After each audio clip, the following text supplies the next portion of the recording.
বকশীবাজারে অবস্থিত অস্থায়ী দায়রা জজের আদালতে বসে আত্মপক্ষ সমর্থনে সেদিন যে কথা বলেছিলেন বেগম খালেদা জিয়া তার দ্বিতীয় পর্ব আজ। আর এমন একটি ভিত্তিহীন অভিযোগে দায়ের করা এই মামলায় বিচারের নামে দীর্ঘদিন ধরে আমি হয়রানি, পেরেশানি ও হেনস্থার শিকার হচ্ছি। আমার স্বাভাবিক জীবনযাপন ব্যাহত হচ্ছে, বিঘ্নিত হচ্ছে আমার রাজনৈতিক ও সাংগঠনিক কার্যক্রম। দেশ, জাতি ও জনগণের জন্য তাদের স্বার্থ ও কল্যাণে নিয়োজিত আমার প্রয়াস ও পরিকল্পনা বাধাগ্রস্ত হচ্ছে।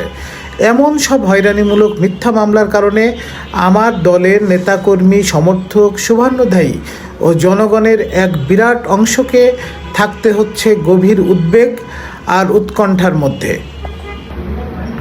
কারণ জাতীয় ও আন্তর্জাতিক পর্যায়ে এমন ধারণা প্রবল যে দেশে ন্যায় বিচারের উপযোগী সুষ্ঠু ও স্বাভাবিক পরিবেশ ও পরিস্থিতি এখন নেই। বিচার বিভাগ স্বাধীন ও স্বাভাবিকভাবে বিচার কাজ পরিচালনা করতে পারছে না। শাসক মহলের নানামুখী তৎপরতা, হস্তক্ষেপ ও প্রভাব বিস্তারের কারণে বিচারকগণ আইন অনুযায়ী ও বিবেক শাসিত হয়ে বিচার করতে পারছেন না।